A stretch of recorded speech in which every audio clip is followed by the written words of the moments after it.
Oke, Assalamualaikum warahmatullahi wabarakatuh. Apa kabar Sobat Forum? Kembali ketemu bersama kami dalam program Forum Ngopini, sebuah program editorial yang akan mengantarkan sebuah isu yang menjadi pilihan kami dari ruang redaksi Forum Keadilan TV.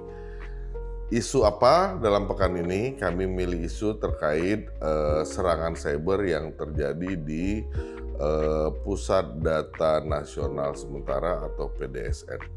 Sistem Pusat Data Nasional Sementara atau PDNS mengalami gangguan hingga membuat layanan keimigrasian di beberapa bandara, termasuk Bandara Soekarno-Hatta, terganggu sejak Kamis 20 Juni 2024. Kemudian pada Sabtu 22 Juni, Direktur Jenderal Aplikasi Informatika Kementerian Komunikasi dan Informatika Kemenkominfo, Samuel Abrijani Pangerapan, membeberkan bahwa beberapa layanan terkait keimigrasian sudah kembali beroperasi seperti layanan paspor dan visa. Badan Cyber dan Sandi Negara atau BSSN ternyata telah mendeteksi adanya tindakan yang mencurigakan sejak 17 Juni pukul 23.15 waktu Indonesia bagian Barat.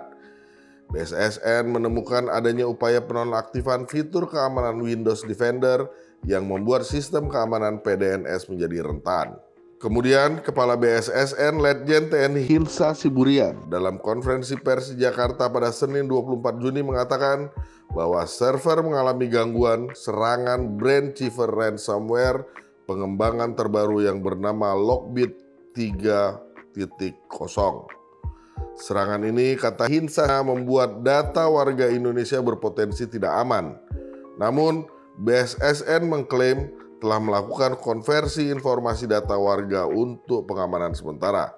Ia pun belum dapat memastikan soal adanya penyalahgunaan data warga terkait dengan serangan ini. Menurut Hinsa, bahwa BSSN, Kominfo, Tim Cybercrime Polri, dan KSO Telkom Sigma sedang bekerja sama untuk menangani permasalahan ini. Di sisi lain, Direktur Network and IT Solution PT Telkom, Herlan Wijanarko menyebut bahwa pelaku serangan ransomware ini meminta tebusan berupa uang senilai 8 juta dolar Amerika Serikat atau setara dengan 131 miliar rupiah. Di samping itu, Kapolri Jenderal Listio Sigit Prabowo pada Senin 24 Juni mengungkapkan bahwa Polri masih mengumpulkan sejumlah data untuk mengetahui penyebab gangguan pada PDNS. Yang menyebut bahwa pihaknya menggandeng BSSN untuk mencari tahu penyebab lumpuhnya server PDNS. Atas informasi soal pelaku serangan ransomware yang meminta tebusan hingga 131 miliar rupiah, Menteri Komunikasi dan Informatika atau Menkominfo, Budi Aris Setiadi, sebelum mengikuti sidang Kabinet Paripurna bersama dengan Presiden Joko Widodo pada Senin 24 Juni siang, mengungkapkan sikap tegasnya. Budi Ari memastikan bahwa pemerintah Republik Indonesia tidak akan menuruti permintaan tebusan itu. Ia pun menjelaskan, insiden serangan cyber di PDNS ini sedang diselidiki oleh tim dari pemerintah. Lalu, pemerintah juga sedang melakukan pemulihan sistem PDNS sehingga layanan publik tidak terganggu. Ia kemudian memastikan bahwa data masyarakat tetap aman walaupun PDNS mengalami gangguan. Direktur Jenderal Aplikasi Informatika Kominfo Samuel Abrijani Pangerapan pada Senin 24 Juni juga menjelaskan soal situasi ini. Ia mengatakan bahwa dari serangan cyber ini beberapa layanan publik menjadi terganggu. Setidaknya terdapat 210 instansi pemerintah yang terdampak akibat serangan ini. Di antaranya adalah Kementerian Hukum dan HAM atau Kemenkumham, Kementerian Koordinator Bidang Kemaritiman dan Investasi Kemenkomarinvest, Kementerian Pekerjaan Umum dan Perumahan Rakyat PUPR, LKPP, hingga pemerintah daerah Kediri. Gangguan paling parah terjadi pada pelayanan keimigrasi Kemenkumham karena layanan publik ini menjadi salah satu yang paling intens diakses oleh masyarakat. Mengutip dari tweet di media sosial X yang diungkap oleh akun Murtada11, data Badan Intelijen Strategis atau BAIS, Indonesia Automatic Fingerprint Identification System atau INAFIS, dan Kementerian Perhubungan Kemenhub dijual di dark web dengan harga 1.000 hingga 7.000 dolar AS. Akun tersebut juga menulis bahwa ternyata keamanan cyber bangsa ini memang lemah. meski sudah punya lembaga bernama Badan Cyber dan Sandi Negara atau BSSN. Di sisi lain, akun falconfeeds.io menjelaskan bahwa terjadi pelanggaran data dari Badan Intelijen Indonesia yang mencakup file sampel lengkap hingga tersedia untuk dijual. Ia mengatakan bahwa pelanggaran data ini terjadi kedua kalinya setelah tahun 2021 lalu. Tetapi bedanya, data intelijen Badan Intelijen Negara disusupi oleh kelompok Tiongkok. Mabes Polri pun buka suara terkait kebocoran data-data lama milik Inavis di dark web ini. Kadip Humas Polri Irjen Sandi Nugroho pada Selasa 25 Juni mengatakan bahwa pihaknya akan melakukan mitigasi khusus terkait aksi peretasan ini. Ia menyebut mitigasi juga dilakukan dengan bertujuan untuk mencegah kejadian serupa di masa yang akan datang. Kepala BSSN Letjen TNI Hinsa Siburian dalam konferensi pers pada Senin 24 Juni pun telah mengakui ada kebocoran data lama milik Inavis Polri. Walaupun demikian, pihaknya mengatakan bahwa kebocoran data ini tidak akan mempengaruhi kinerja dari Polri. Hisna menjelaskan bahwa sistem yang dijalankan kepolisian masih berjalan dengan baik walaupun diterpa kabar kebocoran data Inavis. Di samping itu, kebocoran data ini hanya terjadi pada data-data lama yang belum diperbaharui. Tetapi, pihaknya akan melakukan investigasi lebih lanjut bersama dengan Polri. Atas peristiwa ini, Wakil Presiden Kiai Haji Ma'ruf Amin memberikan perintah agar investasi terus dilakukan oleh lembaga yang berwenang. Hal tersebut diungkapkan oleh Ma'ruf saat memberikan keterangan pers usai menghadiri peringatan Hari Penyiaran Nasional ke-91 dan pembukaan Rakornas Komisi Penyiaran Indonesia atau KPI 2024 di Indonesia Convention Exhibition atau ICA, Tangerang, Banten pada Senin 24 Juni. Ma'ruf mengatakan Kominfo, BSSN, serta pihak keamanan sedang melakukan investigasi dan mencari penyebabnya. Ma'ruf kemudian menyinggung kejadian peretasan yang sering kali terulang. Ia menegaskan bahwa pemerintah terus melakukan langkah antisipasi demi melindungi data negara, warga, serta pelayanan publik yang terafiliasi. Ia menyebut pemerintah berupaya menerapkan kebijakan satu data nasional dengan tujuan agar berbagai data penting negara dan masyarakat tidak tercecer. Ma'ruf pun meminta agar tidak ada lagi serangan peretasan ke server PDNS di masa mendatang. Pihak berwenang dalam kasus peretasan ini pun kembali melakukan konferensi pers pada Rabu 26 Juni di Gedung Kominfo Jakarta Pusat. Kemenkominfo bersama BSSN dan Telkom Sigma mengungkapkan PDNS yang berada di Surabaya, Serpong, dan Batam yang diserang oleh ransomware. Semenjak diserang ransomware, pemerintah tidak bisa mengakses data yang tersimpan. Bahkan hingga hari mereka melakukan konferensi pers, data tersebut masih belum bisa dipulihkan. Direktur Network dan IT Solution PT Telkom Indonesia Herlan Wijanarko mengatakan pihaknya beserta Kominfo dan BSSN berupaya untuk memulihkan PDNS 2 Surabaya. Ia menyebut data yang sudah dienkripsi sudah tidak bisa diambil lagi oleh Kominfo. Meskipun begitu, beberapa data dari tenan pusat data nasional itu masih memiliki backup.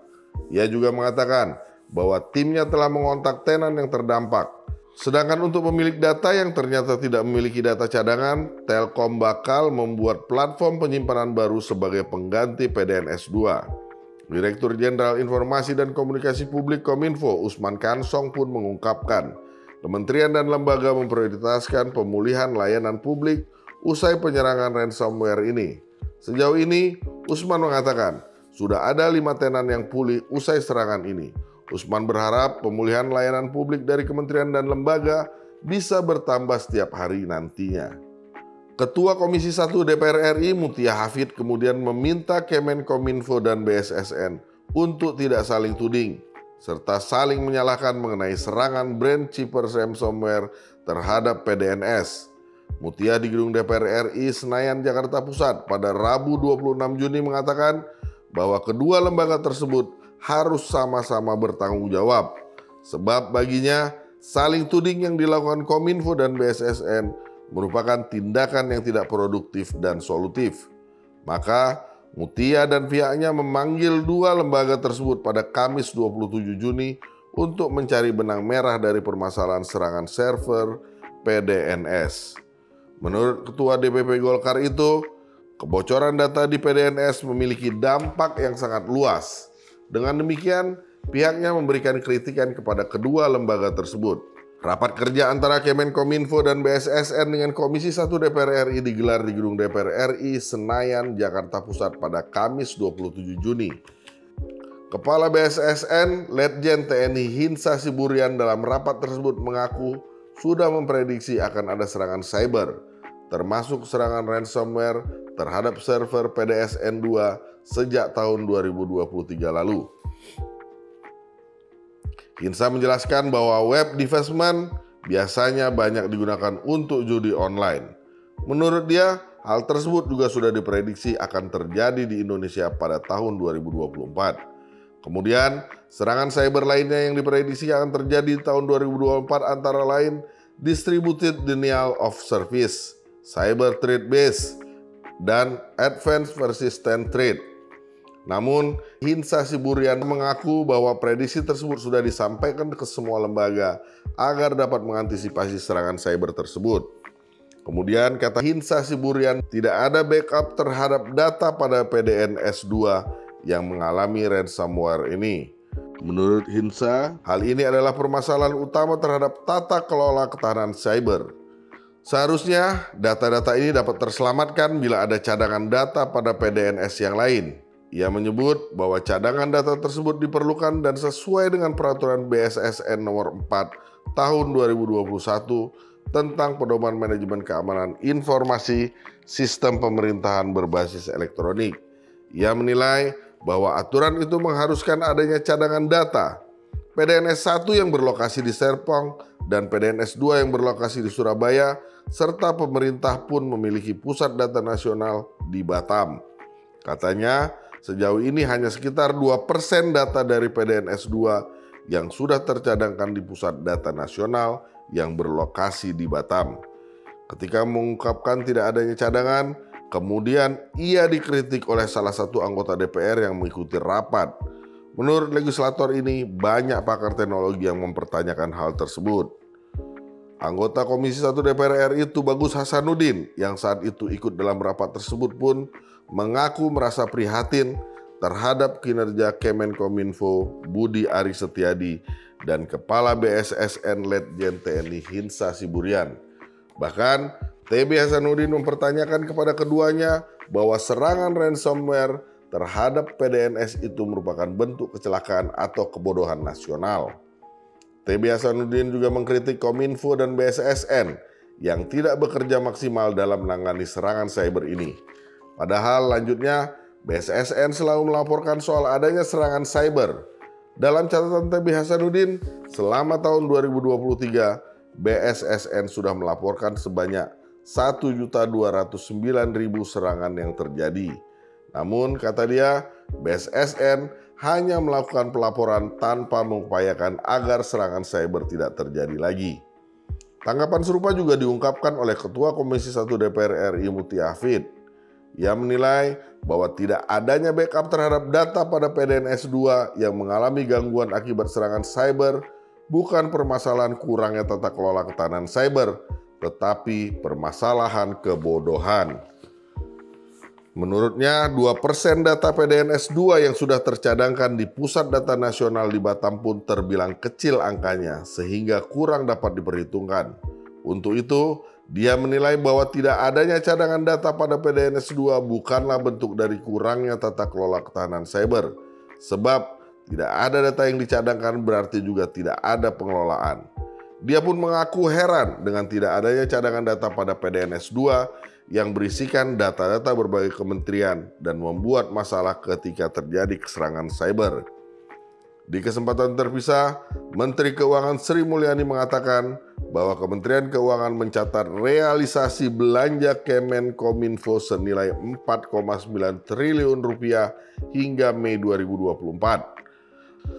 Hal tersebut diungkapkan Sri Mulyani dalam konferensi pers APBN kita virtual pada Kamis 27 Juni.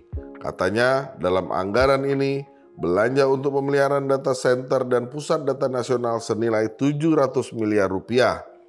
Anggaran untuk PDNS termasuk dalam anggaran tematik APBN pada klaster infrastruktur yang terrealisasi senilai 112,9 triliun rupiah per Mei 2024. Sri Mulyani mengatakan bahwa sisa anggaran Kominfo untuk kapasitas satelit 700 miliar rupiah dan operasional Palaparing senilai 1,1 triliun rupiah. Penggunaan anggaran itu sebelum PDNS terkena serangan ransomware yang membuat banyak data instansi kementerian tidak bisa digunakan sejak 20 Juni. Peretasan terhadap PDNS ini pun dipandang menjadi sebuah kegagalan yang fatal dari kepemimpinan Menkominfo Budi Ari Setiadi hingga Kepala BSSN Letjen TNI Hinsa Siburian. Banyak masyarakat menuntut orang-orang yang bertanggung jawab dalam permasalahan ini untuk mundur dari jabatannya karena tidak mampu menangani permasalahan ini dengan benar. Bahkan mereka terkesan saling melempar tanggung jawab dan saling menyalahkan. Sobat Forum, saksikan terus Forum Opini yang hadir setiap akhir pekan menemani libur Anda bersama keluarga, tentu saja dari channel YouTube Forum Keadilan TV. Sampai jumpa, terima kasih. Assalamualaikum warahmatullahi wabarakatuh.